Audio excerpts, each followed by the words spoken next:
Bonsoir à tous, bienvenue dans cette édition de fin de journée de votre journal. C'est un bâtiment qu'on ne peut vraiment plus ignorer aux abords de la gare de La Roche-sur-Yon.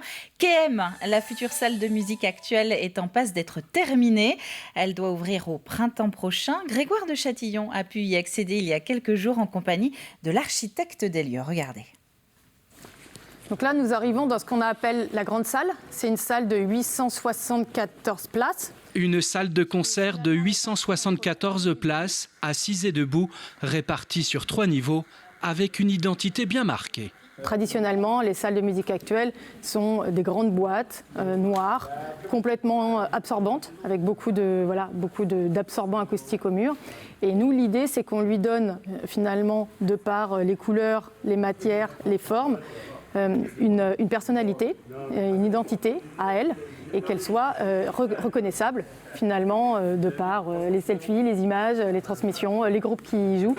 Et ça, c'était nous une intention architecturale qui a été retenue. Davantage de bois, moins de béton.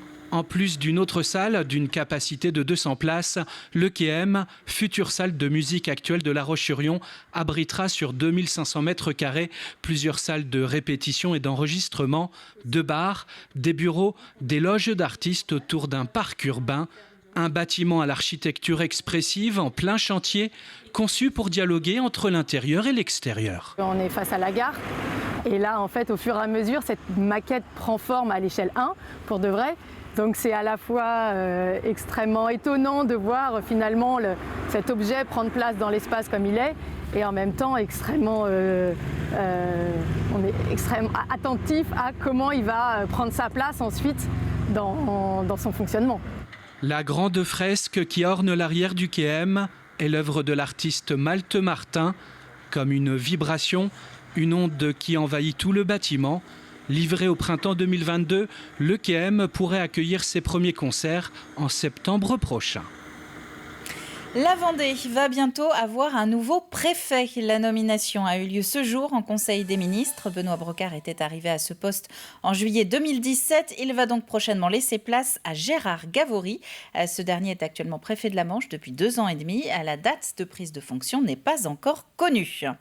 Un point sur le Covid-19 en Vendée. En ce milieu de vacances de la Toussaint, le taux de positivité, tout comme le nombre d'hospitalisations, a une très légère tendance à la stabilisation. On passe de 3,6 à 3,8% de tests positifs dans le département. 44 personnes sont actuellement hospitalisées, dont 11 en réanimation. La principale préoccupation de l'ARS, qui a tenu sa réunion hebdomadaire hier soir, reste les plus de 65 ans. C'est dans cette tranche d'âge que le virus circule pour le moment le plus. L'agence évoque une 5e vague qui, contrairement aux précédentes, ne commencerait donc pas par toucher les plus jeunes. Une vague qui a touché d'abord les plus de 75 ans, puis les plus de 65 ans, et de façon beaucoup moins forte et beaucoup moins intense et accélérée, les populations de moins de 65 ans. C'est la conjonction de 2 phénomènes. D'une part, on a un relâchement des mesures barrières, et puis ça survient dans une circonstance non pas d'inefficacité des vaccins, parce que les vaccins n'ont pas changé leur efficacité, mais on observe ce que l'on a observé en Israël, c'est-à-dire des vaccins qui diminuent leur efficacité après 6 mois, et en particulier pour les personnes dont l'immunité est moins efficace, en particulier les personnes âgées au-delà de 65 ans. Et concernant le port du masque en école élémentaire, masque qui n'est plus demandé depuis début octobre, le porte-parole du gouvernement, Gabriel Attal, a annoncé aujourd'hui son retour dans 39 départements dès lundi prochain. Les détails de ces départements doivent être donnés demain dans le journal officiel. Novembre, c'est le mois du film documentaire en Vendée, une sorte de festival national ou en tout cas de semaine thématisée auquel participent notamment les bibliothèques de Vendée. Le thème retenu pour 2021 est la musique comme outil d'expression populaire. Écoutez. 5 films qui ont été étudiés par l'équipe de la bibliothèque départementale de Vendée, qui propose différentes lumières sur la musique, comme moyen d'expression, la musique comme moyen de libération, la musique comme moyen d'expression corporelle, la musique comme expression d'un village. On a à travers ces 5 films 5 expressions différentes de la musique comme expression et dialogue qui permet de s'adresser et de dire quelque chose de notre humanité. 17 projections sont prévues dans le département. Dans ce cadre, ça commence d'ailleurs vendredi soir à Barbâtre, la Châtaigneraie et la Ferrière. Quelques images maintenant de la 24e Coupe de Vendée Jeunes de Palais. C'était ce week-end à Essart-en-Bocage. Un rendez-vous à la fois sportif et familial pour les 64 doublettes inscrites, comme vous allez pouvoir l'entendre. On joue pour le titre, hein, c'est vraiment pour être le titre de champion de Vendée dans la Coupe de Vendée Jeunes. Donc c'est quand même une grande fierté quand on a moins de 16 ans de remporter une compétition de ce niveau-là.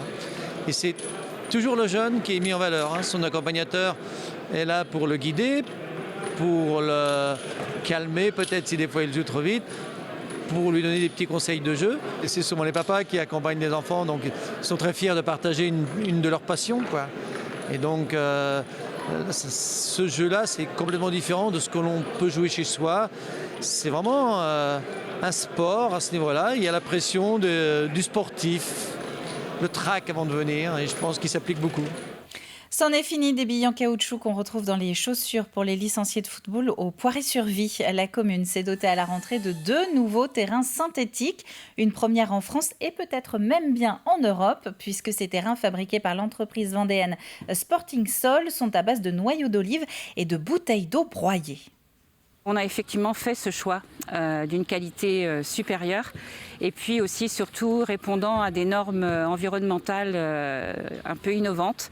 Nous avons des terrains synthétiques 100% éco-responsables, à la fois dans le garnissage et puis en même temps dans la fibre qui est issue de matières recyclées, de bouteilles plastiques en fait. Et puis ce terrain lui-même sera recyclable ensuite pour de futurs terrains. Donc on va jusqu'au bout de la logique et on a vraiment un terrain qui répond à des normes environnementales voilà, qui sont une fierté pour l'équipe municipale. Une bande dessinée à présent au service de ceux qui ont besoin de parler et qui ne sont pas toujours compris. Les enfants de l'association Esmeralda se lancent à l'occasion de ces vacances de la Toussaint dans un projet de longue haleine, créer de toutes pièces une BD pour parler de leur quotidien d'enfants à haut potentiel ou avec des difficultés d'apprentissage. Pierre Dalicieux. Un atelier bande dessinée destiné à ces jeunes, tous soit à haut potentiel ou atteints de TDAH, troubles de déficit de l'attention, ou autres troubles peu connus du grand public. Une journée pour mettre sur papier des choses parfois difficiles à porter au quotidien. J'aime bien faire cet atelier, c'est pour me libérer de tout ce qui s'est passé à l'école primaire parce que j'ai eu plein d'insultes, comme quoi j'étais obèse, que j'étais bête. Il y a quelques gens qui peuvent te juger, ils peuvent parler sur toi, te dire des trucs sur toi en secret, c'est un peu gênant et c'est énervant, oui. Ici, tout le monde peut s'entendre bien, on peut exprimer tout ce qu'on veut en dessin, c'est super cool. L'atelier est encadré par une professionnelle de la bande dessinée. Durant l'année, ils vont créer ensemble un personnage, Esmeralda, qui va pouvoir dire tout haut ce que bien souvent ces jeunes ont du mal à exprimer à l'école ou même à la maison. Beaucoup de choses à dire déjà, parce qu'ils sont souvent réduits au silence ou même leur manière de s'exprimer, souvent à l'oral ou en cercle. Ça n'a rien à voir avec le dessin. Là, ils ont vraiment la possibilité en fait, de ne pas faire entendre leur voix, pas forcément de parler à l'oral devant un public, mais de parler à travers un autre personnage, donc à travers Esmeralda, et de le faire comprendre sur papier, donc sur un média en fait, qui peut rester dans les mains, qui peut être lu et distribué. L'association Esmeralda a été créée par des mamans et quelques papas aussi, bien souvent isolés face à la détresse de leur enfant. Aujourd'hui, c'est ensemble qu'ils peuvent avancer et trouver des solutions. On se sent énormément seul et il y a surtout le regard des autres parents, des autres familles et aussi des enseignantes des fois qui peuvent être lourds. Et c'est parce que ce sont des troubles qui sont mal connus, donc on n'en veut à personne, ni aux enseignants, ni aux autres parents. Nous, on est juste là pour mettre la lumière sur la particularité de nos enfants et leur expliquer en fait aux gens pourquoi ils ont telle et telle réaction, pourquoi ils réagissent comme ça et expliquer ce qu'est au quotidien, ce que sont au quotidien ces troubles-là. Une bande dessinée sera éditée et imprimée à la fin de l'année. À l'intérieur, plusieurs histoires, toutes aussi singulières que ces jeunes autour de cette table. Et puisqu'on parle de lecture, place au festival des clics et des livres, un festival jeunesse organisé à La Roche-sur-Yon jusqu'à samedi inclus pour parler numérique et littérature. 2 mots qui peuvent très bien aller ensemble, vous allez voir, c'était le sujet de la Vendée en direct aujourd'hui, regardez. On a la chance de recevoir Vanessa Lalo, qui est psychologue clinicienne, spécialiste des jeux vidéo, qui va, par des débats, des échanges, nous interroger sur notre relation aux écrans et comment est-ce qu'on peut accompagner les enfants dans ces démarches-là. On sait qu'avec le Covid, les enfants ont passé peut-être plus de temps devant les écrans, pas pour de mauvaises raisons, aussi pour le travail scolaire, mais comment est-ce qu'on accompagne ça ? Ensuite, le jeudi, vendredi et le samedi, ce sont les mêmes ateliers. On a la chance de recevoir des illustratrices locales, nantaises, qui vont présenter des petits ateliers pratiques issus de leurs ouvrages. Et nous, on proposera en parallèle des ateliers autour du numérique, de l'environnement et de la citoyenneté, de la lutte contre les discriminations. Voilà. Et sans oublier le coin des tout-petits, le samedi matin, donc avec un spectacle aussi qui est dédié aux tout-petits, des coins lecture, des racontes tapis, des kamishibai qui seront encadrés par les bénévoles de Lire et Faire Lire. Une émission à retrouver sur tvvendée.fr. On termine avec le tirage au sort du 7e tour de la Coupe de France de foot. En National 2, le VHF sera opposé à Saumur, qui évolue en N3. Luçon, plus petite équipe vendéenne engagée, va recevoir Laval, équipe de National. Un duel de N2 est à prévoir entre La Roche VF et Châteaubriand.